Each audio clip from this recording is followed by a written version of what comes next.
충만하시기를 주님의 이름으로 축복합니다. 우리는 인생에서 특별히 어려서부터 알아야 할 것들이 참 많이 있습니다. 세상을 살아가기 위해서는 여러 가지 우리는 알아야 됩니다. 영어도 알아야 되고 수학도 알아야 되고 컴퓨터도 알아야 합니다.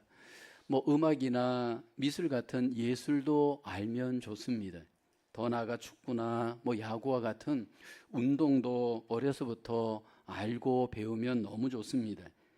우리의 자녀들이 공부도 배우고 악기도 배우고 운동도 배우면서 실력 있게 자기를 잘 세워가서 인생을 정말 멋지게 살아가는 것 분명히 필요합니다. 특별히 어릴 때 배운 것은 인생의 기본이 되고 인생을 살아가는 데서 큰 기초가 되는 것을 경험을 합니다. 4살 정도가 되면 아이들은 신체적인 능력, 배울 수 있는 능력이 가능합니다. 그래서 많은 부모들이 어려서부터 아이들에게 다양한 배움의 기회, 체험의 기회를 갖기를 소원합니다. 근데 여러분, 우리의 자녀들이 어려서 꼭 알아야 할 것이 있습니다. 하나님의 기준에서 꼭 알아야 될 것은 바로 성경입니다.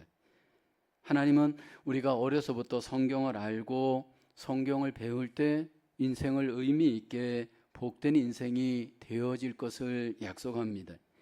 죄성이 자라기 전에 어려서부터 그 마음에 성경을 배우게 되면 우리의 인생 가운데 큰 유익이 있습니다.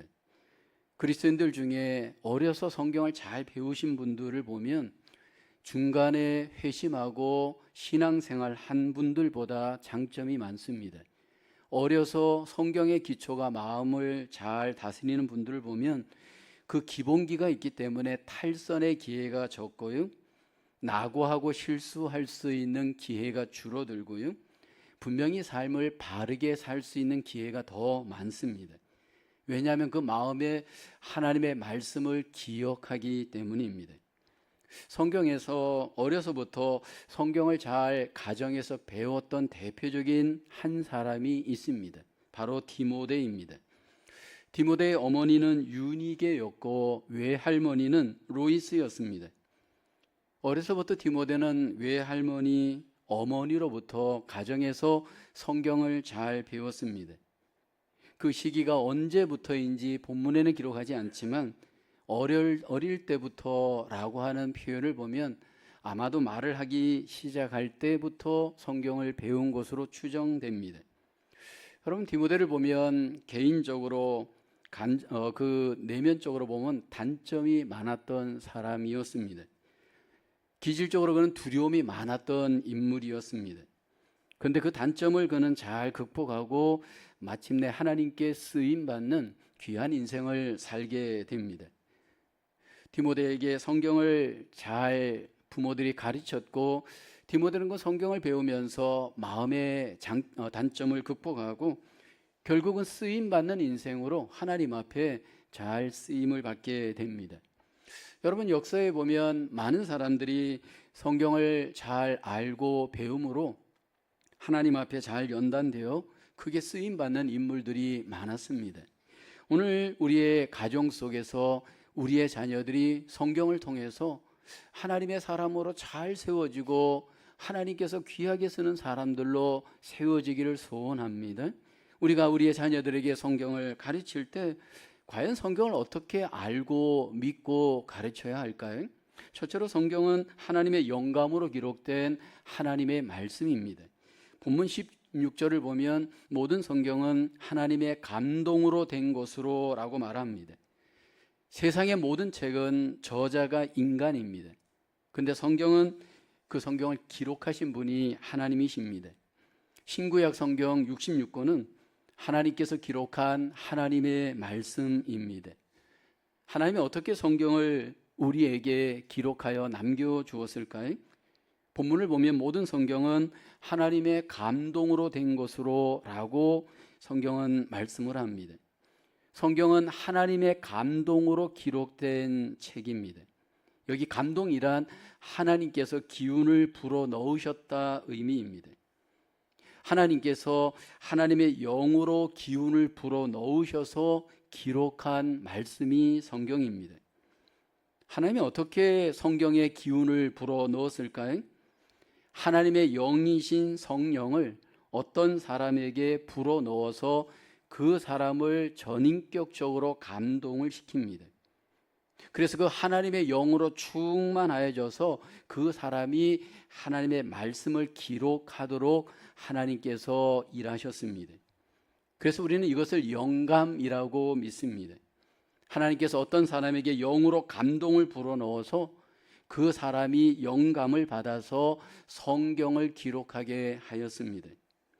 하나님께서 영감을 주실 때에 다양한 사람들이 선택되어졌습니다. 구약 성경과 신약 성경을 보면 하나님께 영감을 받아 성경을 기록한 인간 저자 사람들이 소개됩니다. 구약은 모세가 대표적인 사람이고 신약은 바울이 대표적인 사람입니다. 이렇게 하나님께 영감을 받은 사람들이 총 40여 명이 됩니다.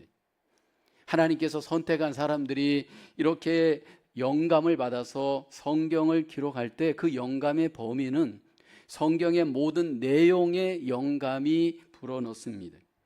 글자 한자 한자에 이르기까지 하나님의 영이 영감을 불어넣도록 일하십니다.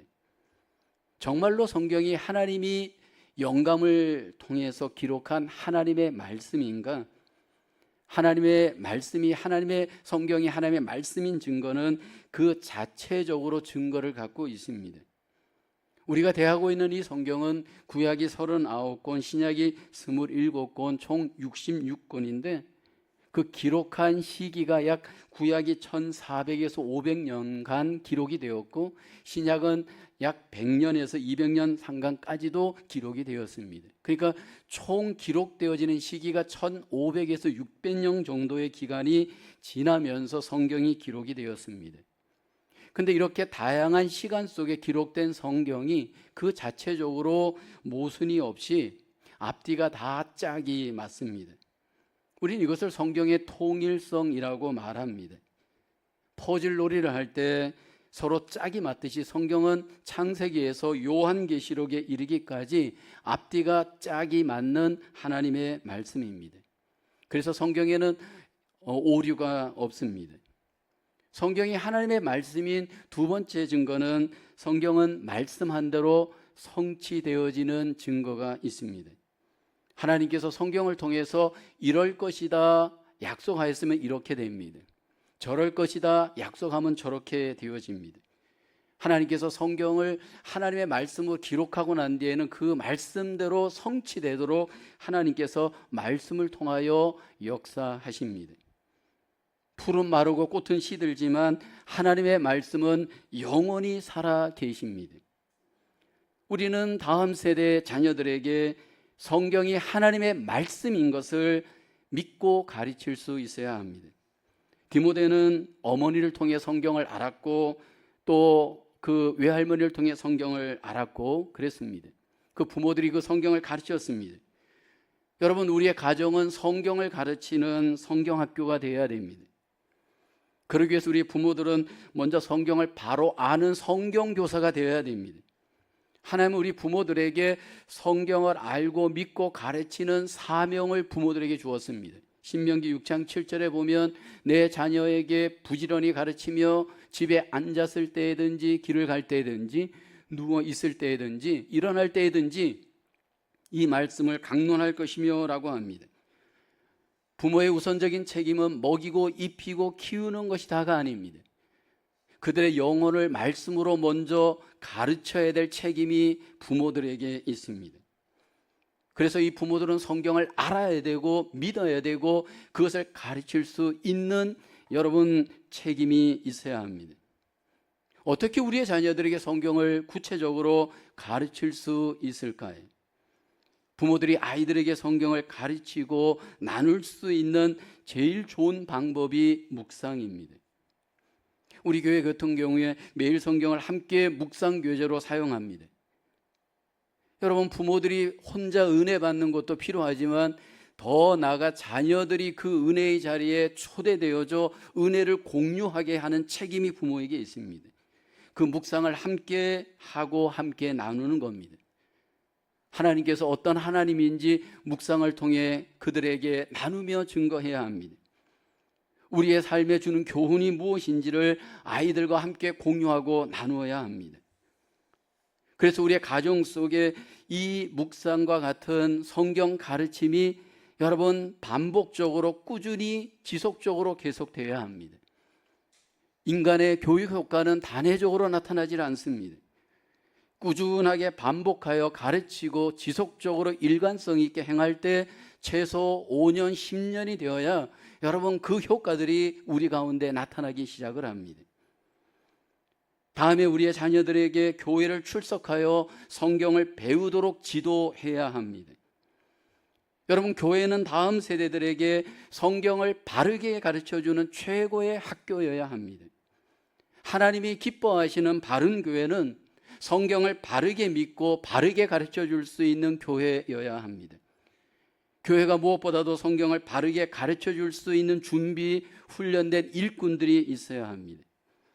여러분, 교회의 가장 중요한 요소는요, 성경을 어떻게 그 교회가 알고 믿고 증거하고 가르치는가, 여러분 이것이 너무너무 중요합니다.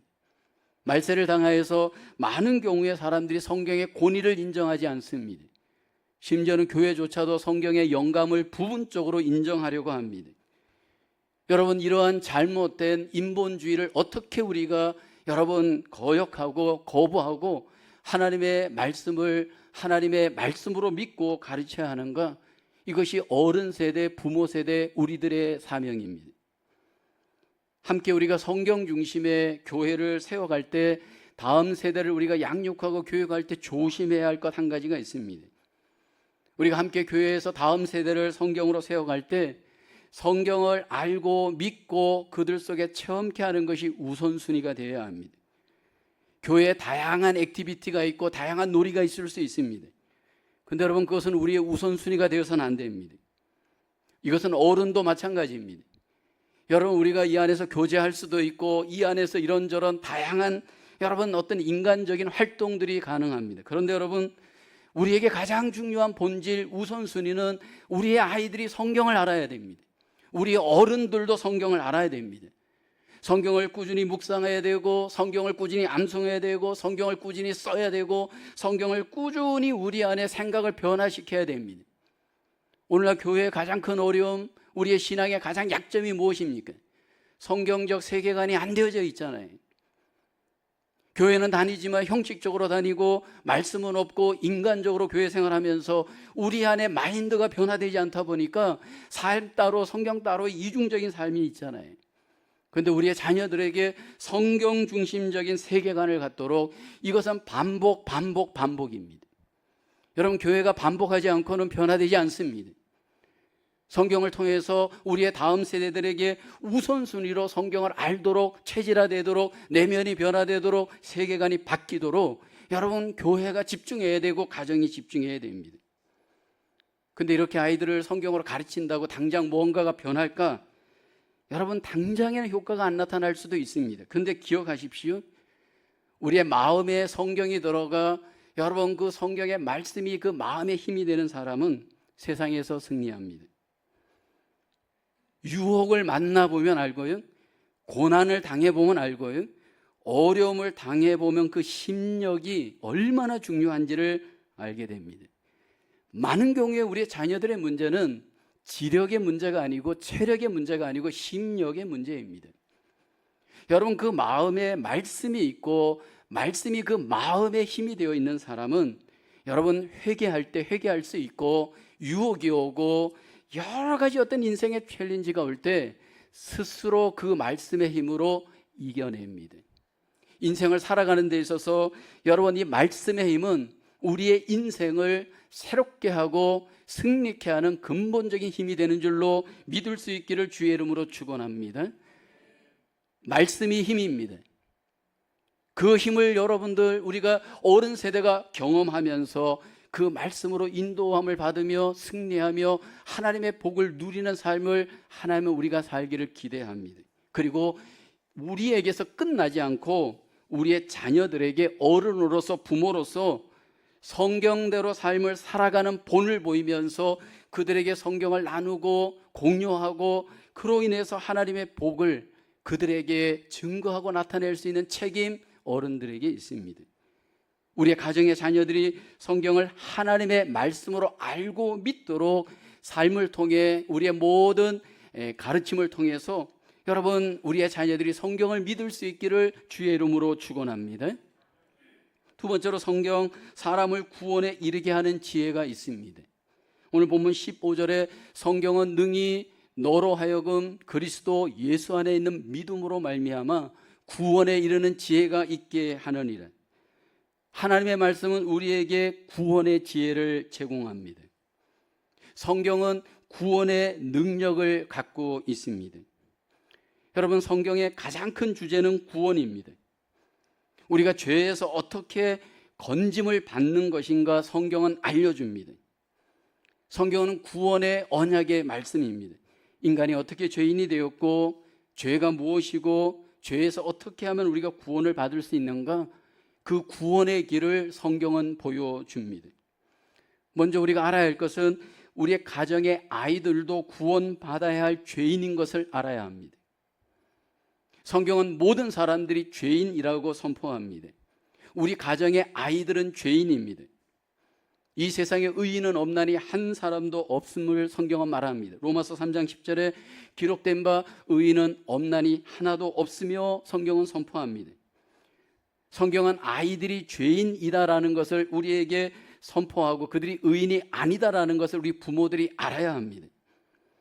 어린 아기들을 외적으로 볼 때는 얼마나 귀엽고 아름답고 죄가 없다라고 우리가 생각할 수 있지 않나요? 왜 우리 아이들이 죄인일까요? 우리 인간의 시조였던 선조였던 아담과 하와가 죄를 지었고 그 후손된 모든 인간은 죄인입니다. 그래서 우리 가정의 아이들은 태어날 때 죄인으로 태어났습니다. 성경에서 말씀하는 이 죄는 하나님을 모르는 것이 죄입니다. 하나님의 말씀을 어기는 것이 죄입니다. 하나님을 믿지 않는 것이 죄입니다. 그런데 문제는 죄는 죄로 끝나지 않고 여러분, 이 죄가 반드시 죄값을 받습니다. 그 죄값은 사망과 저주입니다. 여러분, 우리 가정의 자녀들이 죄로 인해서 죄값을 받고 있는 것 부모들이 주목하셔야 합니다. 아이들이 어떤 죄값을 받고 있느냐 하면 그 영혼이 죽어 있습니다. 그 영혼이 죽어 있기 때문에 하나님을 알 수 없습니다. 하나님을 알 수 없기 때문에 하나님과 교제하지 않고 하나님과 분리된 삶을 살아갑니다. 우리 가정에서 아이들을 양육하면서 아이들에게 죄가 있다라는 것을 경험하는 경우가 최소 4살 때부터 나타나기 시작을 합니다. 아이들의 그 고집이 하늘을 찌르잖아요. 그리고 그 4살 때 그 고집은 7살 때에 가면 너무 또 발달을 합니다. 그래서 미운 4살, 죽이고 싶은 7살, 뭐 그렇게 말을 합니다. 여러분, 아이들 속에 악마의 모습이 보이잖아요. 그렇게 착한 것 같은 아이들 속에 여러분 그 말과 행동을 보면 얼마나 악한지 모릅니다. 4살 때, 7살 때 그들의 입에 달고 다니는 말이 있어요. 아니, 싫어, 전부 부정적인 말입니다. 그리고 때를 쓰고 또 때를 쓰면서 고집을 부리고 또 고집을 부리면서 여러분 부모를 대적하고 어른들을 거역합니다. 그러면서 자기 주도적 삶을 살려고 합니다. 자기 주장대로 인생을 살려고 합니다. 여러분, 세상 교육에서는 이 아이들의 이 자아에 대해서 이런 자기 중심적인 자아 행동을 오히려 인정해 줍니다. 구원받지 못한 아이들 그 내면 속에 자기 중심의 이 자아를 세상 교육은 오히려 발달시켜 주려고 합니다. 그래서 그 에고를, 자아를 더 발달시켜 주는 교육을 하고 그 에고가 더 주도적으로 주체적으로 살아가도록 그들을 더 자신감 있는 삶을 살도록 부추기는 것이 세상 교육입니다. 그래서 내 생각, 내 감정, 내 의지를 최대한도로 교육을 통해 개발하여서 세상 가운데 너가 주체가 되어서 너의 인생을 살아라. 이게 세상 인본주의 교육의 핵심입니다. 물론 우리는 아이들의 인격을 존중하고 인격의 과정 속에 이런 배움을 무시하지 않습니다.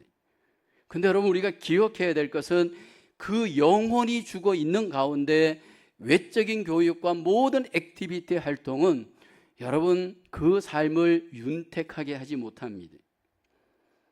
그래서 우리 가정의 부모들, 구원받은 부모들은 성경을 통해서 아이들이 구원받는 길로 인도해야 될 책임이 있습니다. 오늘 디모데 가정은 좋은 샘플이 되어집니다. 어려서부터 성경을 배움으로써 죄가 무엇인지를 알게 되고 구원의 길이 무엇인지를 알게 됩니다. 그 어머니와 외조모를 통해서 디모데는 배우게 되고 깨닫게 됩니다. 디모데후서 1장 5절에 보면 말씀하잖아요. 이는 내 속에 거짓이 없는 믿음이 있음을 생각함이라. 이 믿음은 먼저 내 외조모 로이스와 내 어머니 유니게 속에 있더니 내 속에도 있는 줄을 확신하노라. 가계도에 있어서 부모들의 신앙이 자녀들에게 미치는 영향은 절대적입니다. 그 부모가 어떤 부모인가, 그 할머니가 어떤 할머니인가, 할아버지가 어떤 할아버지인가, 여러분 다 영향을 미칩니다. 우리 아이들이 죄인인 것을 알게 된다면 성경을 통해 그들을 구원에 이르도록 복음으로 그들을 인도해야 합니다. 성경에서 말하는 구원이란 과연 무엇일까요? 아이들에게 우리는 어떻게 구원을 가르칠 수 있을까요? 여러분, 성경에서 하나님이 먼저 우리에게 보여주신 하나님은 구원의 하나님이십니다. 성경은 모든 구원의 하나님의 구원 이야기입니다. 구약의 이스라엘 백성을 하나님이 구원하시는 구원의 하나님이셨습니다. 애굽에서 430년 동안 그들이 포로로 있을 때 하나님은 그들을 구원하셨습니다. 그들을 구원할 때 어린 양을 택하여 피를 내게 하고 문기둥에 바르고 믿는 자마다 하나님은 구원할 수 있도록 구원의 은혜를 베푸십니다. 그뿐만 아니라 그 구원한 이스라엘을 하나님께서 죄 가운데 구원하시는 구원의 하나님이신 것을 또 보여주십니다. 하나님께서 양이나 짐승을 잡아서 피를 내고 그 피를 통해서 제사를 드릴 때 내가 너희를 죄로부터 구원하시는 구원의 하나님이신 것을 이스라엘 가운데 나타내십니다.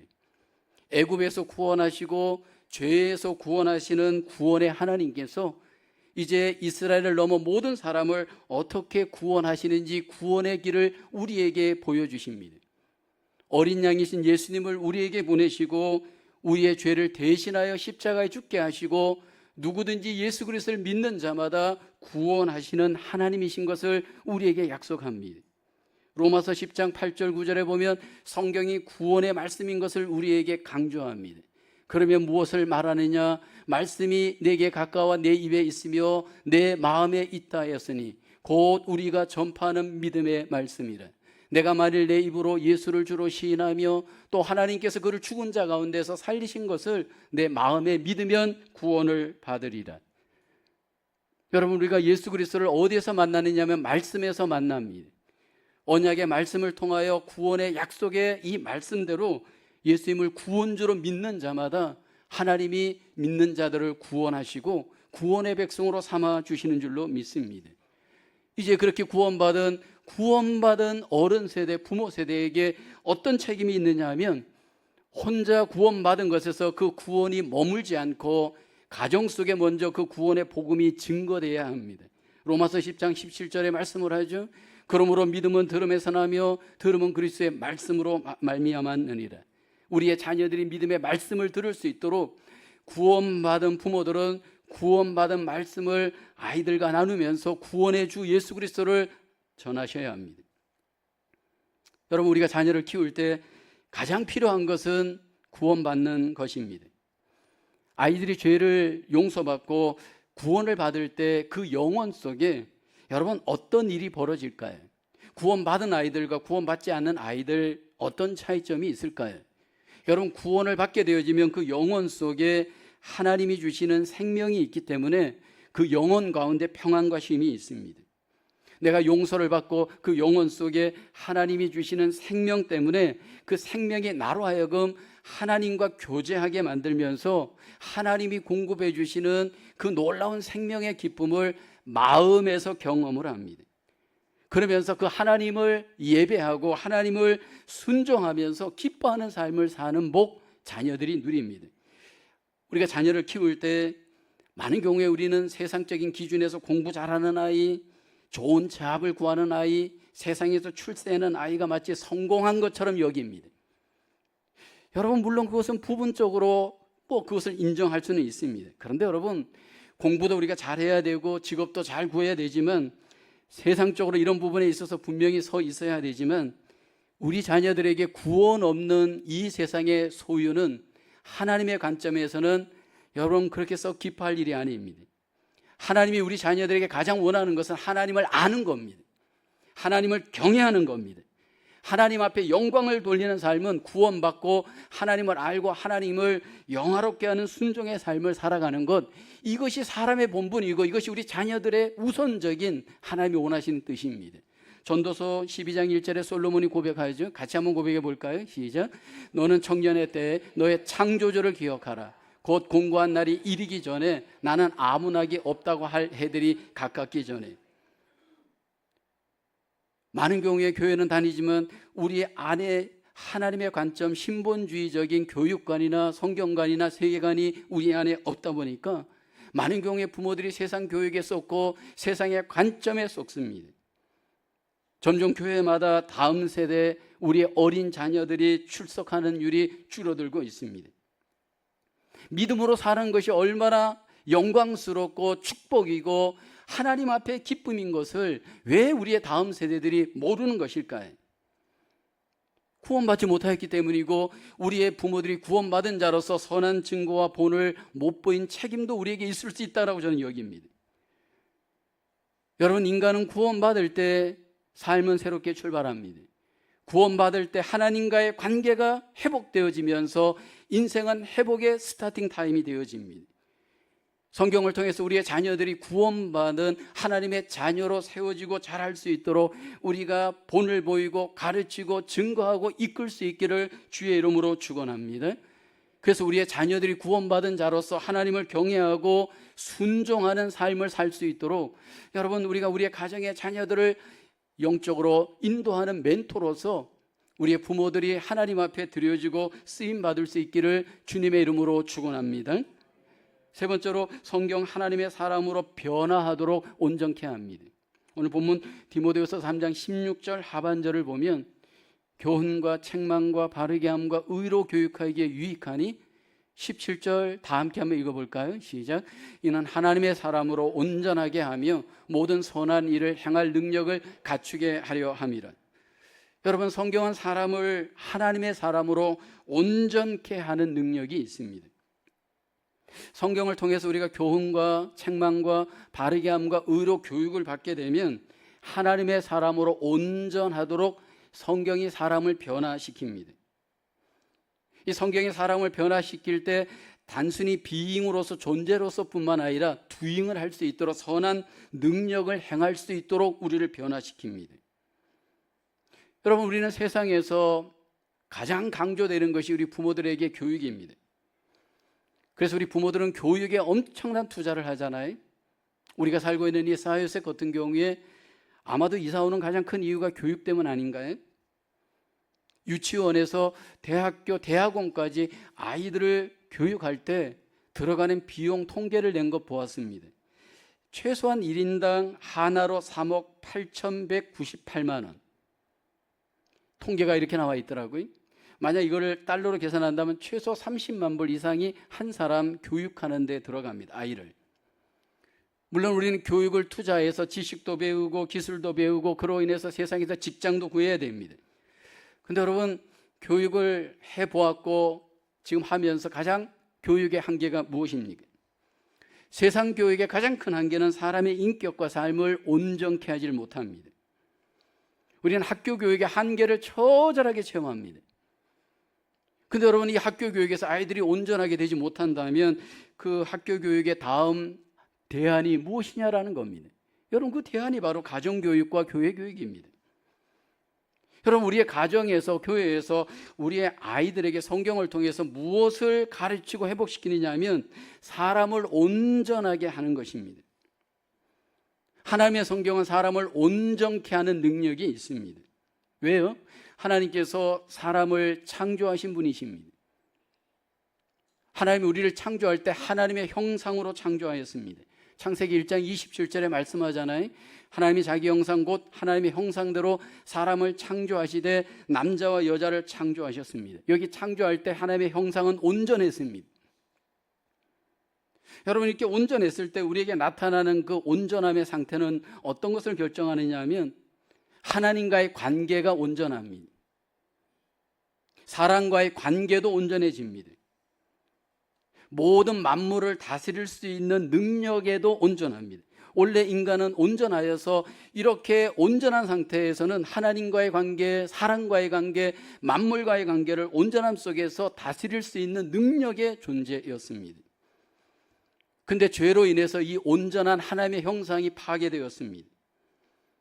지금 우리 아이들이 구원받지 못하였다면 그 구원받지 못한 아이들 속에 파괴된 하나님의 형상은 어떤 모습일까요? 가장 우선적인 모습은 그들의 내면 마음이 파괴되어져 있습니다. 로마서 1장 28절에 보면 또한 그들이 마음에 하나님 두기를 싫어하며 하나님께서 그들을 그 상실한 마음대로 내버려 두사 합당치 못한 일을 하게 하셨으니 라고 합니다. 하나님이 없는 사람의 마음은 상실한 마음입니다. 하나님이 없는 그 아이들의 마음이 상실한 마음이라는 이 의미는 구원이 없고 하나님이 없을 때 그 마음이 제 기능을 발휘하지 못한다라는 겁니다. 마치 여러분 엔진이 고장난 배처럼 차처럼 사람의 마음이 고장났다라는 겁니다. 여러분, 이 사람의 마음이 고장나게 되어질 때 행동도 방향성을 잃어버리고 삶의 골도 방향성을 잃어버리고 표류하는 인생을 살아갑니다. 죄악에 끌려다니는 인생을 살아갑니다. 로마서 1장 29, 30절에 보면 상실된 마음으로 형상을 잃어버린 사람들, 하나님의 형상을 잃어버린 사람들의 모습이 소개되잖아요. 곧 모든 불의, 추악, 탐욕, 악의가 가득한 자요, 시기, 살인, 분쟁, 사기, 악독이 가득한 자요, 수근수근하는 자요, 비방하는 자요, 하나님께서 미워하시는 자요, 능욕하는 자요, 교만한 자요, 자랑하는 자요, 악을 도모하는 자요, 부모를 거역하는 자요. 이게 우리 아이들의 모습이라는 겁니다. 온전하지 못한 이 사람의 모습, 여러분 사실 사람을 이렇게 사람으로 보면 소망이 없습니다. 사람들을 만약 인간적 관점에서 보게 되면 여러분 전혀 소망이 없는 존재입니다. 근데 사람은 사람의 힘과 노력으로는 그 마음을 회복시킬 수 없고 그 삶을 회복시킬 수 없습니다. 하나님께서 사람을 살려낼 수 있는 방법으로 우리에게 주신 은혜와 복이 뭐냐면 바로 말씀입니다. 하나님의 말씀은 어떻게 우리를 살려낼 수 있을까요? 하나님의 말씀은 살아있는 생명의 말씀이기 때문입니다. 히브리서 4장 12절에 말씀하죠. 하나님의 말씀은 살아있고 활력이 있어 좌우의 날선 어떤 것보다도 예리하여 혼과 영과 및 관절과 골수를 찔러 쪼개기까지 하며 또 마음의 생각과 뜻을 판단합니다. 성경이 내 마음에 들어와 그것이 믿음으로 마음속에 자리를 잡는 순간부터 찌르기 시작하여서 죄를 멀리하게 되고 거부하게 되고 하나님 앞에 생각과 판단을 바르게 하는 분별력이 일어나기 시작을 합니다. 이것을 어릴 때부터 경험한다면 이것은 굉장한 복입니다. 젊어서 이것들을 경험한다면 그 인생의 방향성, 그 포커스는 하나님 중심이 됩니다. 그리고 이 삶은 자기에게서 머물질 않고 이웃들에게 세상 가운데 선한 영향력을 미칩니다. 여러분, 성경 말씀을 통해서 온전하게 될 때 회복된 사람의 외적 구체적 모습은 어떤 모습일까요? 바로 지혜로운 사람입니다. 하나님의 말씀으로 온전하게 된 사람은 지혜의 온전함으로 나타납니다. 하나님의 말씀은 지혜의 말씀이고 능력의 말씀이기 때문입니다. 시편 19편 7절 8절에 말씀하죠. 여호와의 율법은 완전하여 영혼을 소성시키며 여호와의 증거는 확실하여 우둔한 자를 지혜롭게 하며 여호와의 교훈은 정직하여 마음을 기쁘게 하고 여호와의 계명은 순결하여 눈을 밝게 하시도다. 하나님의 말씀으로 온전하게 양육과 훈련을 받게 되면요, 그 사람 속에 하나님의 지혜가 임합니다. 하나님의 지혜가 임한 사람은 세상을 살아갈 때 모든 삶을 선택하고 결정하고 이겨낼 수 있는 놀라운 능력이 그 안에 있습니다. 지혜로운 사람이 세상을 승리합니다. 어느 정도의 지혜일까요? 시편 119편 98, 100절에 보십시오. 주의 계명들이 항상 나와 함께하므로 그것들이 나를 원수보다 지혜롭게 하나이다.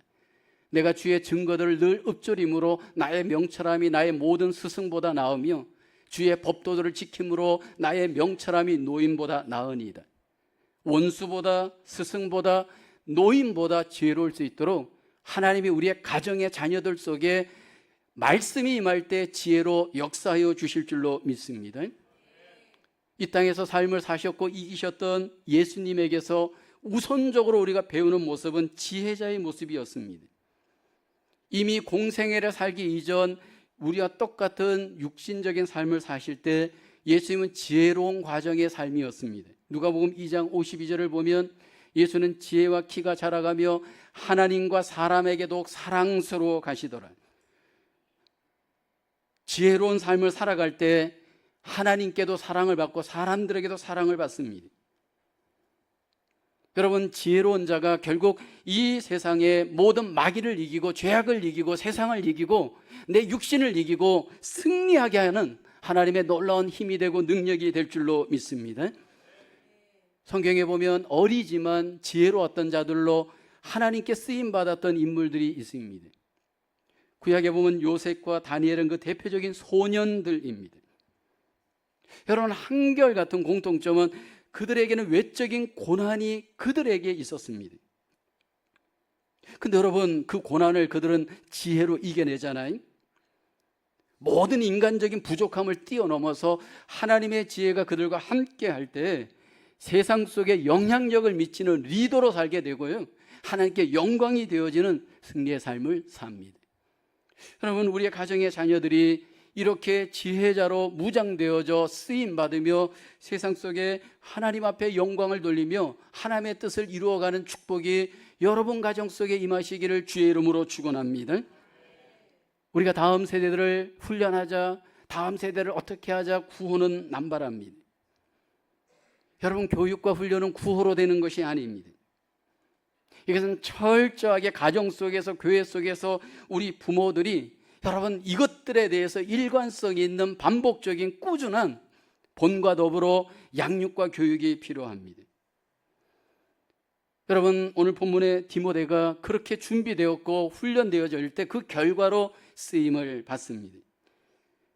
한 사람이 온전하게 회복되어지면 가정을 넘어서서 이웃에게 영향을 미치고, 이웃을 넘어서서 나라에 영향을 미치고, 나라를 넘어서서 세계 속에 영향을 미치게 될 줄로 믿으시기를 축원합니다. 여러분, 우리의 가정의 자녀들이 성경으로 변화되어 성경으로 온전케 되어 하나님이 기뻐하시는 지혜자로 이 세대 가운데, 이 세상 가운데 쓰임받는 은혜와 복을 누릴 수 있기를 주의 이름으로 축원합니다. 어린이 주일을 맞아서 우리가 다시 한번 돌아보고 결단할 것은 우리의 가정이 먼저 하나님의 말씀의 권위를 인정하고 절대적인 하나님의 말씀으로 먼저 믿기를 소원합니다.